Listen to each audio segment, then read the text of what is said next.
राधिका खेड़ा जी, इस पर आपका जवाब। सुशी बेन, मैं आता हूं आपके पास। राधिका खेड़ा जी, आपका जवाब इस पर। मराठी अस्मिता से लेकर सोमालिया हो जाने तक की बात कर रहे हैं राजपूत जी। नमस्कार सभी को, और उम्मीद करती हूँ मेरे बीच में कोई नहीं बोलेगा और जितना समय कांग्रेस के प्रवक्ता को दिया गया उतना समय मुझे बिना टोके दिया जाएगा। शुरुआत राम जी की कृपा से करते हैं। यहाँ पे सुरेंद्र भाई बात कर रहे थे राम की कृपा हमारे ऊपर है, जिन्होंने राम जी के अस्तित्व को ही नकार दिया और कह दिया राम नाम की कोई चीज ही नहीं है, जिन्होंने वो ब्रिज को नकार दिया, हर चीज को नकार दिया, जिन्होंने राम जी का न्योता ठुकरा दिया, वो राम जी की बात ना करें। और अगर आपको राम जी की कृपा की इतनी चिंता है तो सबसे पहले आपको जो राम जी कहते थे सबको साथ लेकर चलना, जो उनकी सीख थी पूरी कि सबको बराबर मानते थे, छुआछूत में बिलीव नहीं करते थे, दलितों को भी एक समान मानते थे, कभी ये नहीं, और हमेशा ये कहते थे राम जी कि अब आपके कास्ट क्या है, आप जब राम के मित्र हो गए तो आप राम हैं, ना कोई दलित है, ना कोई शूद्र है, ना कोई अछूत है। लेकिन आप लोगों ने क्या किया, अपने सबसे बड़े दो दलित नेताओं के साथ, हरियाणा में कुमारी शैलजा जी के साथ, और उसके बाद हमने देखा कि किस दयनीय तरीके से आपने अपने राष्ट्रीय अध्यक्ष जो आपके सबसे बड़े दलित नेता हैं मल्लिकार्जुन खड़गे जी झांक रहे थे वो दरवाजे से, क्योंकि दीदी जी भैया जी जो भी ये कहते हैं उन्हें झांक रहे थे, क्योंकि वो अपना नॉमिनेशन भर रहे थे।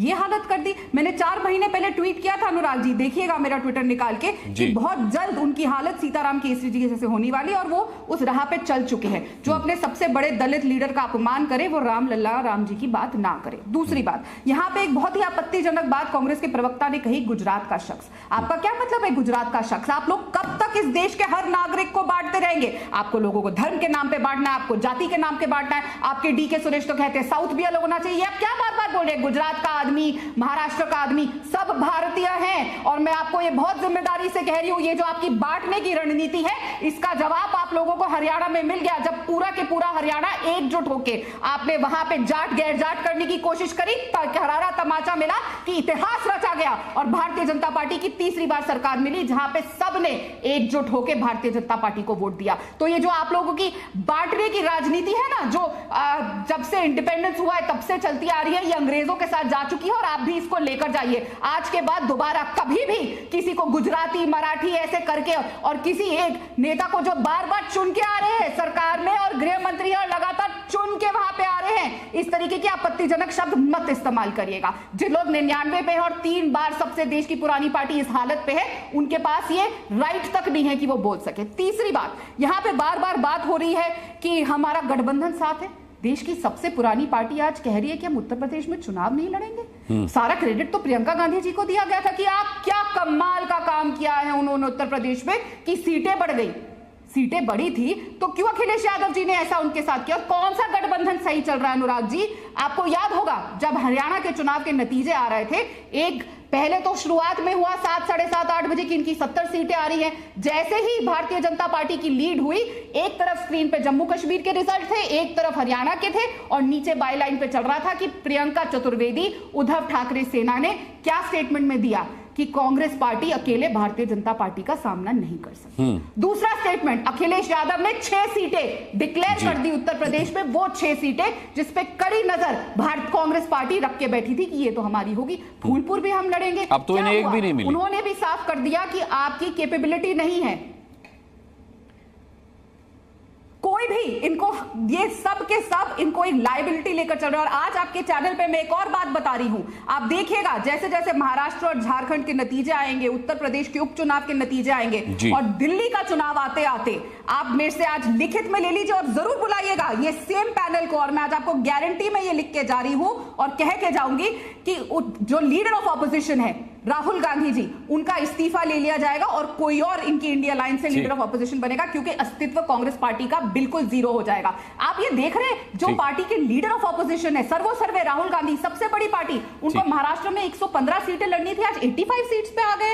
इस तरीके से, और ये जो बात बोली जा रही है कि दिल्ली भेजा गया, 30 सेकंड दीजिएगा, जो बात बोली जा रही है कि दिल्ली आया गया, वैसे सुरेंद्र भाई, आपको तो पता है सब कुछ दिल्ली से ही चलता था। ये तो जो नतीजे हरियाणा में आ गए और आप लोगों को करारी चमाट पड़ गई, क्योंकि आप लोग तो आंखें दिखा रहे थे, शिवसेना को भी दिखा रहे थे, उद्धव ठाकरे जी को, आप लोग अखिलेश भाई को भी आंखें दिखा रहे थे, लेकिन नतीजा क्या हुआ? हरियाणा की जनता ने आपको आंखें दिखा दी, जिस वजह से आज आप लोगों की ये हालत हो गई कि कोई आप लोगों से बात नहीं करना चाह रहा। और हमारी पार्टी में जवाब ले बहुत ही सिस्टमैटिकली होता है, कोई बड़ा कोई छोटा नहीं होता है। तो ये जो आप लोग बोलते हैं ना कि दिल्ली आ गए, ये हो गए, दिल्ली से आप लोग चलने वाले, कौन सा राहुल गांधी कहीं उठ के जाते थे कोई मीटिंग करने के लिए? क्या बुलाया नहीं जाता था सोनिया गांधी जी के दरबार में हर अलायंस पार्टनर को यूपीए के दौरान? भूलिएगा मत ये बात। बिल्कुल।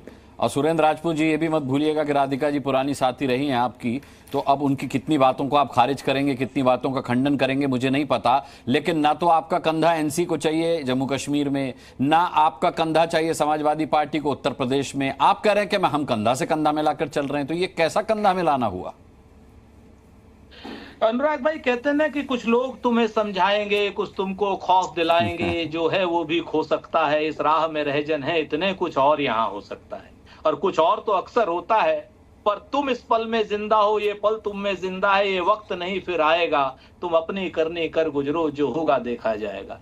भारतीय जनता पार्टी की विद्वान प्रवक्ता व्यक्तिगत रूप से हमारी बहन जैसी, हम उसको बहुत ज्यादा वो कुछ नहीं कहेंगे, लेकिन हाँ, इनकी बौखलाहट हमें आज बहुत अच्छी लगी।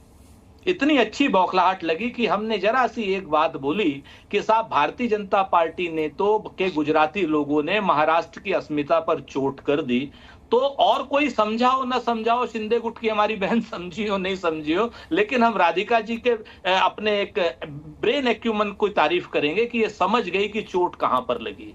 और इतनी चोट इतनी गहरी लग गई इनको कि आज इस वक्त ये सब लोग बौखला गए हैं, और इतनी बौखलाहट में ये बात कर रहे हैं। ये अपने आप में सच है कि मराठा राजनीति में कभी भी जिंदगी में दिल्ली में आकर के मराठों ने सीट शेयरिंग के समझौते नहीं किए। ऐतिहासिक रूप से कह रहा हूं, मराठा से लेकर के बहन जी, मैं आपके बीच में नहीं बोला, आप अपनी बारी का इंतजार कीजिए। मैं आ रहा हूं, सुसी बहन आ रहा हूं, आपके पास ही आ रहा हूं। गलत बयान करेंगे तो कैसे होगा? सिंपल सी कहता हूं, शिवाजी महाराज तक ने दिल्ली से टक्कर ली थी। शिवाजी राजे की चीजों को भूल करके अगर आज की डेट में मराठा अस्मिता के ये लोग जिसको प्रतीक कहते हैं, अपना एकनाथ भाऊ शिंदे को और अजीत दादा पवार को, इन लोगों को अगर एक गुजरात का आदमी आकर के गृह मंत्री बनाएगा और बैठाएगा, कहेगा ए चुपचाप बैठो, इतनी सीटें तुम लो और तुम लोग ऐसा नहीं करोगे। मैं आ रहा हूँ, ठीक है, दोनों ही ऑब्जेक्शन कर रहे हैं, मुझे सुरेंद्र जी जाना पड़ेगा। ये चोट इतनी सही जगह पे लगी हुई है कि शिंदे ग्रुप भी और हमारे भारतीय जनता पार्टी के लोग भी इस बुरी तरीके से बौखलाए हुए हैं कि कुछ भी कहे जा रहे हैं। भाई चुनाव हम तो हारे, सुशी बहन, ऐसी तो बात नहीं। मैं लाता हूं आपको। हम जी, आप एक समझ लीजिए कि अमित भाई शाह हमारे कद्दावर नेता है, आप याद रखिएगा, और यही और आपके यूबीटी के अध्यक्ष, मैं आपको याद दिला दूं, उद्धव ठाकरे जी कटोरा लेके सीएमशिप की भीख मांगने के लिए गए थे दिल्ली, फिर वो सोनिया जी हो, फिर वो राहुल जी हो, नहीं घोर आपत्ति का है कि है सीएमशिप मिली, राधिका जी गवाह है इसकी। सुरेंद्र राजपूत आप कितना भी खंडन कर ले, राधिका जी गवाह है इस चीज की। राधिका जी हम कुछ नहीं बोलेंगे, लेकिन हम इतना जरूर कह सकते हैं, ऐसा कैसे हो सकता है कि आपकी दोनों ही बहनें झूठ बोल रही हो? ऐसा कैसे हो सकता है सुरेंद्र भाई कि आपकी दोनों ही बहनें झूठ बोल रही हैं? कैसा स्तर हो गया है आजकल? हम जब कटोरा लेके चलते थे तो ये लोग जासूस बनकर सीसीटीवी लेके चलते थे। ठाकरे की पैर छू करके अपना बाप मानती थी जिस उद्धव ठाकरे को, आज की डेट में उद्धव ठाकरे को गाली दे रही हैं। ठीक है, एक एक करके। अच्छा राधिका जी, लेकिन असली होने का सेंटिमेंट उद्धव ठाकरे के साथ है। ऐसा आनंद दुबे जी का आकलन है कि भाई जनता के बीच ये मैसेज क्लियर है कि असली शिवसेना कौन है। नहीं, ये सच्चाई है यार।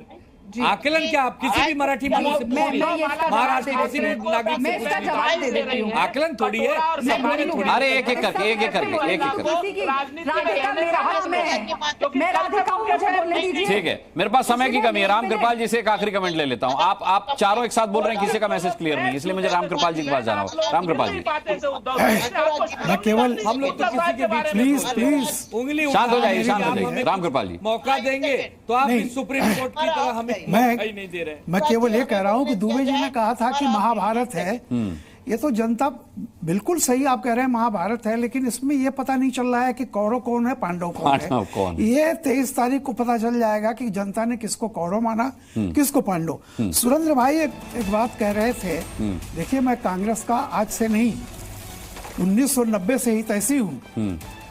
1990 की जो मैंने घटना बताई थी, सुरेंद्र भाई शायद नहीं थे। 1990 में कांग्रेस ने एक बहुत बड़ी गलती की थी। जब तिवारी जी लीडर अपोजिशन थे, राजीव गांधी ने कहा तिवारी जी से कि नहीं, आप मुलायम का समर्थन कीजिए, चूंकि अल्पमत में आ गए हैं। दुनिया में कहीं नहीं ऐसा होता है कि अपोजिशन, लीडर ऑफ अपोजिशन सदन में समर्थन करता है और बाहर उसके खिलाफ संघर्ष करता है। ठीक है, वो गलती हो गई। 34 साल से उत्तर प्रदेश से कांग्रेस गायब है, और आज तो 34 समाजवादी साल पार्टी ने भी मन बना लिया। नहीं, आज 34 साल साइकिल से नीचे उतार देंगे। आप ये देखिए, हाँ या ना दुबे जी? 34 साल के बाद, नहीं बस एक लाइन कहूंगा जी। 34 साल के बाद आज बाई इलेक्शन है 10 सीटों का, और कांग्रेस वहां फिर से समाजवादी, उसी समाजवादी पार्टी के फिर साथ चली गई, जिसके साथ देने के चलते 34 वर्ष से बनवास में। ठीक है।